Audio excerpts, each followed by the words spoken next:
সবাইকে ওয়েলকাম করছি আপনার প্রিয় শো টক উইথ নাহারে এবং সাথে আছে আমি হাসিনা আনসার নাহার।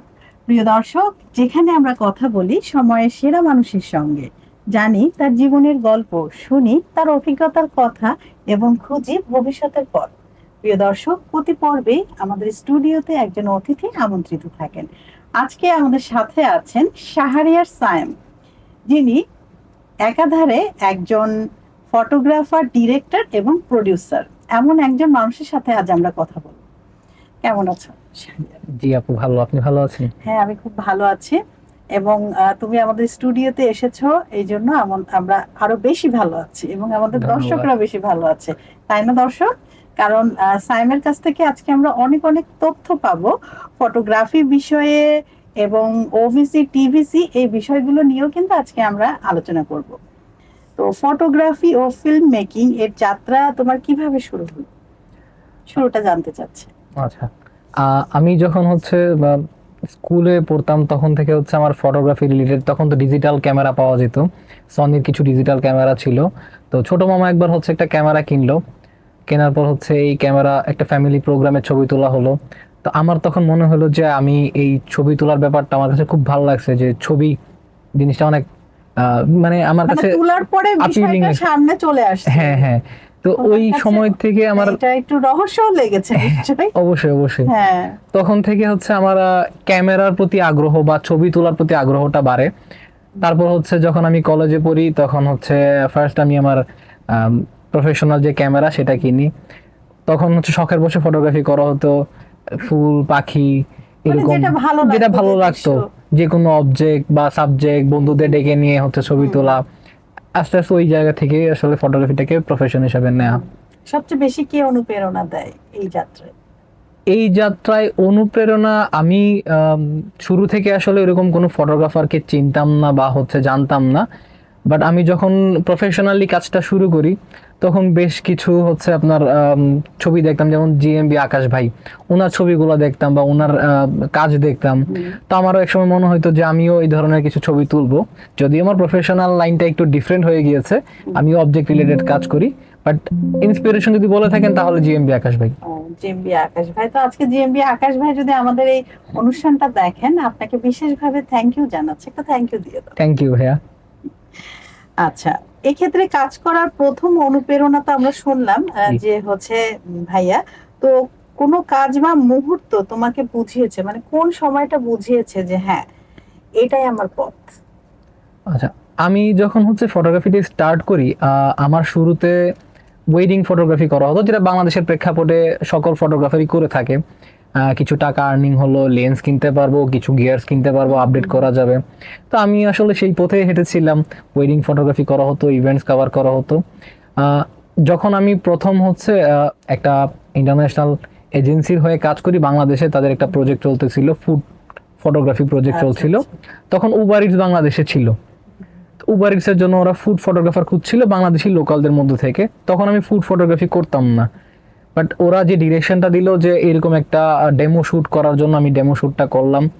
সেখানে আমার মা আমাকে যথেষ্ট হেল্প করেছেন, উনি এখনো পর্যন্ত আমাকে হেল্প করেন প্রত্যেকটা কাজে। তো যখন আমি এই শুটটা করার পর আমি এখানে ফুড ফটোগ্রাফার হিসেবে সিলেক্ট হই, তখন যখন আমি রেস্টুরেন্টগুলোতে কাজ করা শুরু করলাম, রেস্টুরেন্টে কাজ করার পর তখন রেস্টুরেন্টগুলো আসলে ফুড ফটোগ্রাফি খুব একটা ভালোভাবে বুঝতো না।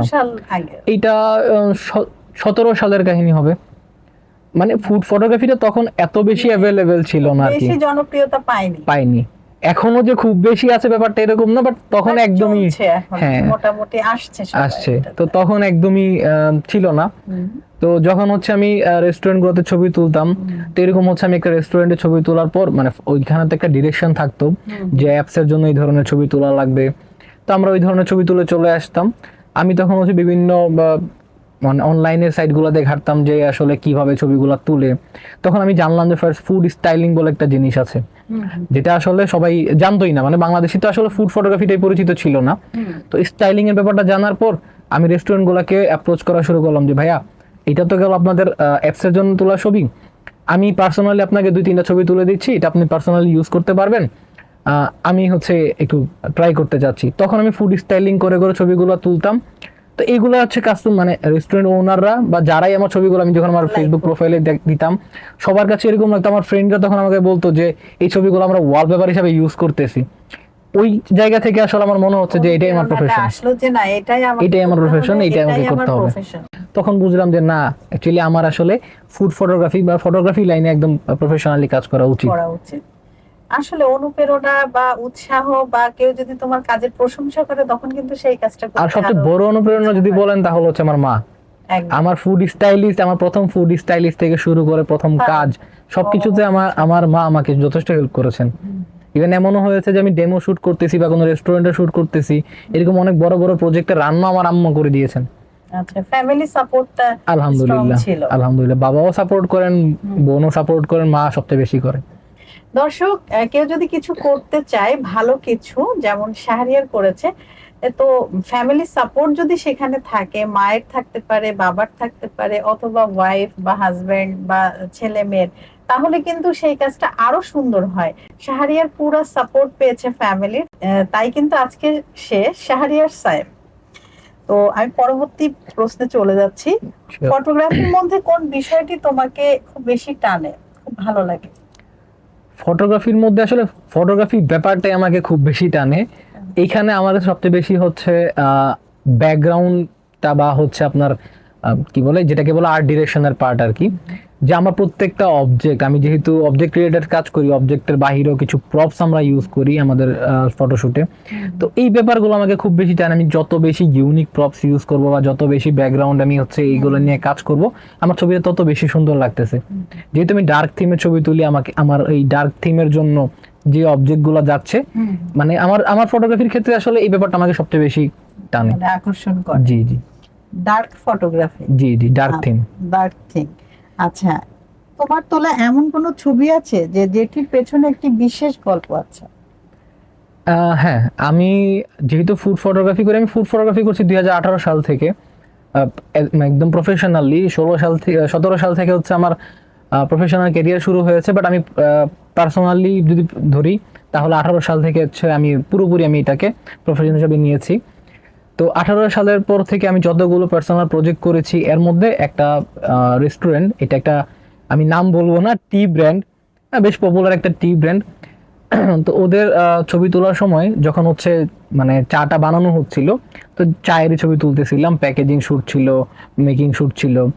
তো ওই সময় হচ্ছে ওনাদের যে চা বানানোর জন্য যে হচ্ছে কাজ করছিল ব্যাকগ্রাউন্ডে বা যে শেফ ছিল, তো উনি যখন ছবি মানে চা বানাচ্ছিল আর কি, তো আমার কাছে ওই ওই পুরো এনভায়রনমেন্টটা অনেক ভালো লাগছিল, যে একদম ডার্ক, ধোঁয়া উঠতেছে। তো আমি এরকম একটা ছবিও তুলেছিলাম। এই ছবিটা আমি একটা ইন্টারন্যাশনাল এক্সিবিশনে দিয়েছিলাম। আলহামদুলিল্লাহ 192 কান্ট্রির মধ্যে বাংলাদেশের সেরা 40 জনের মধ্যে আমি আছি। Congratulations. Thank you, thank you. আচ্ছা, একজন ভালো ফটোগ্রাফার হওয়ার জন্য তুমি কোন দক্ষতাগুলো সবচেয়ে বেশি গুরুত্বপূর্ণ বলে মনে করো? ভালো ফটোগ্রাফার হতে গেলে সবচেয়ে বেশি জরুরি জিনিস হচ্ছে ধৈর্য। Yes. হ্যাঁ, ধৈর্য হচ্ছে ক্যামেরা সাথে নিয়ে কাজ করার জন্য যে ধৈর্যটা দরকার সেটা সবার থাকতে হবে। আর সবচেয়ে বেশি হচ্ছে দেখতে হবে, মানে আমরা যেটাকে বলি একদম প্রফেশনাল ভাষায় বললে হচ্ছে ফ্রেমিং দেখতে হয়, হ্যাঁ, অবজেক্ট দেখতে হয়। বাট আমি মনে করি যে ধৈর্যটা থাকা জরুরি। ধৈর্য থাকলে বা শিখার ইচ্ছাটা থাকলে সব জায়গা থেকে আসলে কাজ শিখতে পারবে। আর ধৈর্যের কারণে আসলে প্র্যাকটিসটা বেশি হবে। প্র্যাকটিস বেশি হলে তার মানে একজন ফটোগ্রাফার যে ভুলগুলা সচরাচর করে থাকে, আমি ধরেন যে আমি একটা জিনিস চিন্তা করেছি যে আমি আজকে একটা বার্গারের ছবি তুলবো, বার্গারটাকে আমি এইভাবে দেখবো। আমার প্রেজেন্টেশনটা, আমার যে ভিজুয়ালাইজেশনটা, আমি যদি এটাকে ফ্রেমে আনতে চাই, তাহলে আমাকে ধৈর্য ধরে প্রত্যেকটা প্রপস নিয়ে কাজ করতে হবে বা প্রত্যেকটা ব্যাকগ্রাউন্ড এলিমেন্টস নিয়ে কাজ করতে হবে। তো ধৈর্য থাকাটা খুব জরুরি।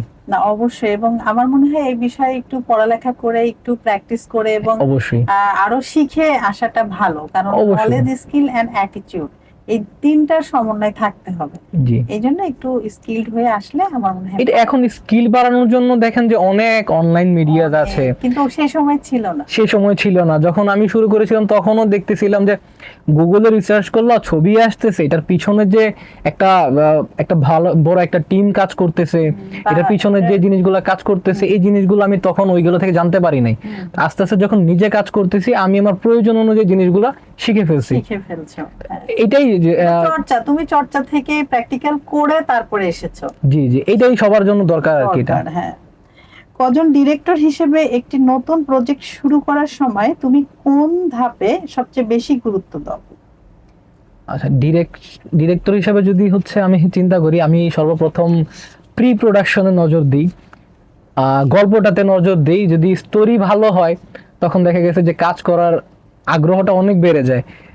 আপনারও হয়তো এটার একটা অভিজ্ঞতা আছে আমাদের সাথে কাজ করার। হ্যাঁ, তো অবশ্যই। আমাদের যখন গল্পটা, যখন আপনিও শুনছেন, আপনি বলছেন যে অনেক ইমোশনাল একটা স্টোরি, অনেক টাচি হ্যাঁ, একটা স্টোরি, হুম, এটাতে কাজ করতে অনেক মজা লাগবে। হুম, তো আমি অলওয়েজ প্ল্যান করি হচ্ছে স্টোরিটা যেন সুন্দর থাকে। হুম, হুম। আর আমি যেরকম স্টোরিটা চাচ্ছি, তো স্টোরিটাকে ফুটানোর জন্য আসলে অনেক কিছু কাজ করে, যেমন লাইট সেট আপ, তারপর হচ্ছে আপনার এমবিয়েন্স, তো এই ব্যাপারগুলো অনেক কাজ করে।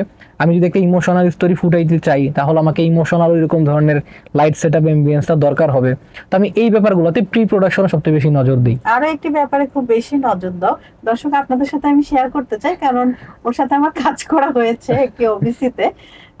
তো সেটা একটি মিষ্টির বিজ্ঞাপন ছিল, মানে বিজ্ঞাপনটি দেখে কোনোভাবে শুরুতে বোঝার উপায় নেই যে আসলে এটা মিষ্টির বিজ্ঞাপন, মনে হচ্ছে কিছু একটা বিয়ে শাদীর ব্যাপার আছে।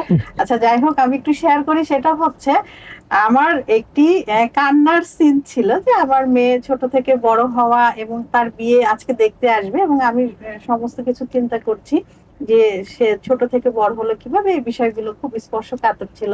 তাই আমি বললাম যে কাঁদতে হবে, ওকে গ্লিসারিন, কিন্তু সে আমাকে বললো যে না, এখানে আপনার মানে পুরাটাই অথেন্টিক হবে, আপনার নিজের কান্না।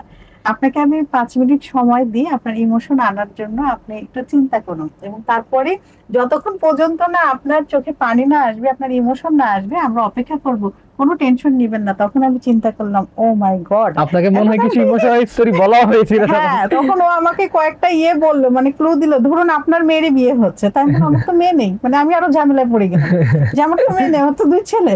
তখন শাহরিয়ার আমাকে বলল, তাহলে চিন্তা করুন আপনার ছেলেদের ছোটবেলার কোনো ঘটনা, বা তারা বিদেশে চলে যাচ্ছে, বা কিছু একটা অসুখ বিসুখ, মানে অনেক কিছু চিন্তা করেন, ইমোশনাল হন, হয়ে যাবে। তো আসলে শাহরিয়ার সত্যি গ্রেট। আমি সেদিন সত্যি আমি নিজের কান্নাটাই কেঁদেছিলাম। আমার চোখ থেকে যখন পানিটা পড়লো, ঠিক তখনই কিন্তু সেটা ক্যামেরা বন্ধ এই হলো। সিনটা কিন্তু আপু আছে, এই সিনটা আমাদের ক্লোজলি নেওয়া হয়েছিল। হ্যাঁ, এটা একদম। এটা অরিজিনালি কান্না ছিল। হ্যাঁ, এটা সত্যিকারের এটা কান্না এটা ছিল। এটা আসলে যারা দেখেছে সবাই বলেছে এটা একদম রিয়েলি ছিল। হ্যাঁ, এটা আসলে রিয়েলি ছিল, এবং আমাকে কিছুক্ষণ সময় দেয়া হয়েছিল। আমিও খুব ভালো স্টুডেন্টের মতো খুব দ্রুত কান্না করেছিলাম। আপনাদের সাথে কেমন কাজের ছিল? আপনাদের সাথে কাজের অভিজ্ঞতা আমার জন্য অনেক ভালো ছিল, বিকজ হ্যাঁ, আপনারা অনেক কোঅপারেটিভ ছিলেন, প্লাস হুম। আমার যে যে জায়গায় ভুল হচ্ছিল আপনারা সেগুলো দেখায় দিচ্ছিলেন। না, ভালো অসুবিধা নেই। অভিজ্ঞতা না, ছিল। আসলে আমাদের মানে বন্ডিংটা সবারই, পুরা টিমেরই, মানে টিম ওয়ার্ক একটা কথা আছে না, টিম ওয়ার্ক আসলে অনেক জরুরি। তো তুমি যে ওবিসি করছো, টিভিসি করছো, ফটোশুট করছো, আসলে টিম ওয়ার্কের বিষয় একটু বলো, এটা কতটা জরুরি? টিম ওয়ার্ক, টিমের মধ্যে যদি বন্ডিং না থাকে আপনি কোনো কাজ আসলে বের করে আনতে পারবেন না। যেমন ধরেন যে আপনি আমাদের টিমের মেম্বার সবাইকে চিনেন, যে ডিওপি থেকে শুরু করে আর্ট ডিরেক্টর, হুম, এডিটিং প্যানেল হয়তো আপনাদের কাজ পর্যন্ত যায় না, এটা হুম, পোস্ট প্রোডাকশনের কাজ থাকে। হুম, বাট যারা অন ফিল্ডে কাজ করে হুম, প্রত্যেকটা কাজ কিন্তু একটার সাথে একটা রিলেটেড। হুম, এখন যখন হচ্ছে আর্ট ডিরেক্টর যদি হচ্ছে আমার সিঙ্কিং নাই বুঝতে পারে, আমার সাথে সিঙ্ক নাই হয়, হুম, বা আমার যে গল্পটা আমি ফুটাইতে চাচ্ছি সেটা বুঝতে না পারে, সে সেট সাজাইতে পারতেছে না। হুম, হুম, বা হচ্ছে আমি যেরকম ধরেন যে স্টোরিটাতে আমি যে ধরনের ক্যারেক্টার গুলো চাচ্ছি, সেখানে যে কাস্টিং এ যে থাকতেছে কাস্টিং ডিরেক্টর, সেও কিন্তু আসলে ওইরকম কাস্টিং নিয়ে আসতে পারতেছে না। তো টিম বন্ডিংটা অনেক জরুরি জিনিস। আমাদের কাজটা কিন্তু অনেক অনেক ঝামেলার মধ্যে শেষ হয়েছে। আপনি খুব এটা, দ্রুত। হ্যাঁ দ্রুত এবং শেষ হয়েছে। আরেকটু জানিয়ে রাখি, আমি কিন্তু জানতাম না যে সেদিন আমার শুট ছিল। হুট করে দেলোয়ার ভাই আমাকে কল করলেন যে হাসিনা আপা, আপনাকে একটু আসতে হবে, আহ, একটা শুট আছে, জাস্ট কয়েকটা শাড়ি নিয়ে আসেন। আমাকে কিন্তু কিছু বলেনি। আমি এসে পৌঁছালাম, এবং আমাদের ডিরেক্টর সাহেব তখন এই কথাগুলো বললো, আমার তো মাথা টাথা ঘুরে গেল। যাই হোক, আমি ভাবলাম না, আমাকে করতে হবে, যেহেতু দেলোয়ার ভাই আমাকে ডেকেছেন এবং শাহরিয়ার ইনভাইট করেছেন, সো আমাকে এটা করতে হবে। এবং আলহামদুলিল্লাহ এত সুন্দর হয়েছে আমাদের সেই আমাদের ভিডিওটা। টিম বন্ডিং এর কারণেই এটা অ্যাকচুয়ালি কিন্তু এরকম একটা সম্ভব প্রতিকূল হয়েছে, অবস্থাতে আমরা এই কাজটা ভালোভাবে করে নিয়ে আসতে এবং পারছি খুব দ্রুত। খুব দ্রুত, আলহামদুলিল্লাহ। হ্যাঁ, তবে মিষ্টিগুলো কিন্তু খুব মজা ছিল। জি, অবশ্যই। আচ্ছা, যাই হোক, অনেক গল্প হলো, এবার আবারও চলে আসি আমরা। ফটোগ্রাফার থেকে ডিরেক্টর, এই রূপান্তরের সময় কোন চ্যালেঞ্জগুলো তোমাকে সবচেয়ে বেশি শিখিয়েছে? যখন ফটোগ্রাফার ছিলাম তখন আসলে সিঙ্গেল ওয়ার্ক ছিল বলতে পারেন, যে এখানে আমার একাই কাজ, আমি আমাকে সামলাইতে পারলেই হচ্ছে, আমি যা চিন্তা করতেছি সেই কাজটা নিয়ে আসতে পারলেই হচ্ছে। যখন ডিরেক্টর হলাম তখন একটা হিউজ একটা টিমের রেসপন্সিবিলিটি পড়ে গিয়েছে আমার উপরে। চ্যালেঞ্জিং ব্যাপার অনেক ছিল, দায়িত্ব। হ্যাঁ চ্যালেঞ্জিং ব্যাপার ছিল যে টিম মেম্বারদেরকে একসাথে রাখা, প্রত্যেকটা কাজে ওদেরকে প্রত্যেকটা ডিউটি বুঝানো, যে তার এই কাজ তার ওই কাজ, এই জিনিসগুলো বুঝানো। ইভেন আলহামদুলিল্লাহ আমি খুব ভালো একটা টিম পেয়েছি, যে ওদের কারণে আসলে আমার কাজগুলো খুব ভালো হয়। আমি ওদেরকে অবশ্যই ক্রেডিট দিব, আমি একদম ক্যামেরার সামনে ওদেরকে ক্রেডিট দিচ্ছি, থ্যাংক ইউ টিম। তো এই জিনিসটা আমার জন্য অনেক চ্যালেঞ্জিং ছিল আর কি, যে টিমটাকে অ্যাকচুয়ালি ম্যানেজ করে রাখাটা। প্রোডাকশন চলাকালীন সবচেয়ে কঠিন পরিস্থিতির মুখোমুখি কখন হয়েছে? প্রোডাকশন, এই যে আমাদের ওই অফিসটাতেই যে মিষ্টির বিজ্ঞাপনটা ছিল, আচ্ছা। ওইখানে প্রতিকূল পরিবেশ বলার কারণ আপনি হয়তো কিছুটা জানেন, যে আমরা ওই দিন কোনো ধরনের হাউস পাই নাই, আমাদেরকে খুব কাছের একজন মানুষের কাছ মানে থেকে হুট করে একটা হ্যাঁ একটা বাসা নিয়ে ওইখানে আমাদের শুটটা করতে হয়েছিল। তো ওই টাইমটা আমাদের জন্য অনেক বড় একটা চ্যালেঞ্জিং ছিল, যে এই টাইমের মধ্যে শেষ করে আসতে হবে। তার মধ্যে হচ্ছে এতগুলা সিকোয়েন্সের শট, স্টোরিটা কিন্তু বেশ ভালোই লম্বা ছিল, একদিনে নিয়ে আসাটা অনেক বড় চ্যালেঞ্জ ছিল। এটা অনেক টাফ। এটা টিম মেম্বাররা পরে বলছে, ভাইয়া হয়তোবা আপনি না থাকলে বা আমরা না থাকলে হয়তোবা এই কাজটা অন্য কারোর জন্য অনেক ডিফিকাল্ট হয়ে যেত, বাট আলহামদুলিল্লাহ ভালোভাবে শেষ হয়ে আসছে। তো এটা ছিল অনেক, এটাই চ্যালেঞ্জ। হ্যাঁ চ্যালেঞ্জ ছিল অনেক বেশি। ভবিষ্যতে কোনো ড্রিম প্রজেক্ট আছে কি যেটি তোমার মানে তুমি করতে চাও? আপু ড্রিম প্রজেক্ট যদি বলেন তাহলে আমার একটা ম্যাগাজিন আছে যেটা হচ্ছে ইন্টারন্যাশনালি খুব ফেমাস, বোন অ্যাপাটাইট। তো বোন অ্যাপাটাইট একটা ম্যাগাজিন আছে ইন্টারন্যাশনাল, আমি চাই যে আমার একটা ছবি ওইখানে যাক, ওদের সাথে আমি একটা প্রজেক্ট করি ইনশাআল্লাহ। তো আন্তর্জাতিক আন্তর্জাতিক পর্যায়ে কাজ করার যে কোনো পরিকল্পনা আছে কি? জি অবশ্যই, আন্তর্জাতিক একজন ফটোগ্রাফার হিসাবে তো অবশ্যই চাইবো যে আমাকে ইন্টারন্যাশনালি মানুষজন চিনুক। তো আমার ইচ্ছা আছে ইন্টারন্যাশনাল মার্কেটে কাজ করার as a food photographer. Camera ছাড়া জীবনের কোন জিনিসটি সবচেয়ে বেশি উপভোগ করো? ক্যামেরা ছাড়া জীবনের ট্রাভেল অনেক উপভোগ করি, আমি তাই ঘুরতে না? অনেক পছন্দ করি, আমার অনেক জায়গায় ঘোরা হয়, ফ্রেন্ডসদের নিয়ে অনেক ঘোরা হয়। ক্যামেরা মানে কাজের বাইরেও ঘোরা হয়? কাজের বাইরেও ঘোরা হয়। আচ্ছা আচ্ছা। শুটিং এর সময় কোনো মজার বা ভুলমনো ঘটনা আছে যেটা আমাদের সাথে শেয়ার করা যায় এবং মনে পড়লে খুব হাসি আসে, এরকম মনটা ভালো হয়ে যায়? এরকম হচ্ছে, আমি যখন কিছু ফুড ফটোগ্রাফি প্রজেক্ট করছিলাম, তখন আমরা প্রতিদিন হচ্ছে 2, 3, 4টা করে রেস্টুরেন্টে কাজ করতে যেতে হতো। তো আমি হচ্ছে একদিন খুব আর্লি বের হয়ে গেছি, আমি ওই দিন মেমোরি কার্ড নিয়ে আসি নাই। সকাল সকাল ওই সময় তো কোনো মার্কেটও খোলা নাই, দোকানও খোলা নাই, আমার মেমোরি কার্ডের জন্য 2 ঘন্টা শুট পিছাইতে হয়েছে। এইটা ছিল আমার সবচেয়ে ভুলমনা ঘটনা। ঘটনা। আচ্ছা, এখন কিন্তু আমরা টক উইথ নাহারের র্যাপিড ফায়ার কোশ্চেনে চলে আসছি। তুমি প্রস্তুত আছো তো? হ্যাঁ হ্যাঁ, বন রেডি। আচ্ছা, ফটোগ্রাফি না ডিরেকশন, কোনটা ভালোবাসো বেশি? ফটোগ্রাফি। তোমার favourite camera lens? 100 mm macro. দিনের শুট নাকি রাতের শুট, কোনটা তোমার স্টাইল? রাতের শুট। এক শব্দে নিজেকে কিভাবে বর্ণনা করবা? Active person. ফটোগ্রাফির জন্য স্বপ্নের দেশ? এই মুহূর্তে দুবাই। তাই? না আসলে দুবাই তো অনেক সুন্দর না? অনেক সুন্দর, ফুড ফটোগ্রাফির জন্য অনেক ভালো জায়গা। অনেক ভালো। যদি ক্যামেরা না হতো তাহলে কোন পেশায় যেতে? ক্রিকেটার। ওয়াও, অবশ্য তুমি ক্যাপ করে আছো। আমি ছোটবেলা থেকে ক্রিকেট খেলতে পছন্দ করি। তাই না? আচ্ছা, ফুটবল নাকি ক্রিকেট? ক্রিকেট। ও, কেবলই বললে। ফেভারিট রং? কালো। ফেভারিট ফুড যখন শুটিং নেই? শুটিং থাকুক না থাকুক আমার ফেভারিট ফুড হচ্ছে কাচ্চি। কাচ্চি। জি। ও আচ্ছা আচ্ছা। স্লো মোশন না ফাস্ট কাট, কোনটা ভালো? ফুডের ক্ষেত্রে স্লো মোশন। আচ্ছা, আর অন্য ক্ষেত্রে? ফাস্ট কাট হচ্ছে আমি যেহেতু আসলে প্রোডাক্ট নিয়ে কাজ করি, আমার ম্যাক্সিমাম গুলাতেই স্লো মোশনে যায়, আচ্ছা, তো আমি আসলে ওই ভিজুয়ালটাই দেখাই সবচেয়ে বেশি, পছন্দ করো। এটাই তো পছন্দ। সাইম, আমাদের আসলে কথা বলতে বলতে আমরা কিন্তু অনুষ্ঠানের একদম শেষ দিকে চলে এসেছি। আচ্ছা। তো তোমার কেমন লাগলো আমাদের টক উইথ নাহারে এসে? আমার খুবই ভালো লেগেছে, আপনি আমার কাজ নিয়ে আমাকে কথা বলতে বলেছেন, এটা আমার সবচেয়ে ফেভারিট কাজ। তো আমি এই কাজ নিয়ে কথা বলেছি, আমার জন্য মানে খুব ভালো একটা অনুভূতি ছিল। আচ্ছা, ধন্যবাদ আপনাকে। তোমাকে অনেক ধন্যবাদ। তোমার এই ছোট ছোট স্বপ্ন, তোমার ইচ্ছা, এগুলো আসলে আমাদের মনটা ছুঁয়ে গিয়েছে। আবারও নতুন কোনো আয়োজনে তোমার সাথে দেখা হবে। ইনশাআল্লাহ। ভালো থ্যাংক ইউ। থাকবে। আসসালামু আলাইকুম। ওয়ালাইকুম আসসালাম। দর্শক, আপনারা যারা এতক্ষণ আমাদের সাথে ছিলেন, আপনাদের সবাইকে অসংখ্য ধন্যবাদ। আবারও নতুন কোনো অতিথিকে নিয়ে আপনাদের সবার মাঝে আমি হাসিনা আহসান নাহার উপস্থিত হব। ততক্ষণ পর্যন্ত আপনারা সবাই ভালো থাকুন, সুস্থ থাকুন এবং আমাদের সাথে থাকুন। আল্লাহ হাফেজ। আল্লাহ হাফেজ।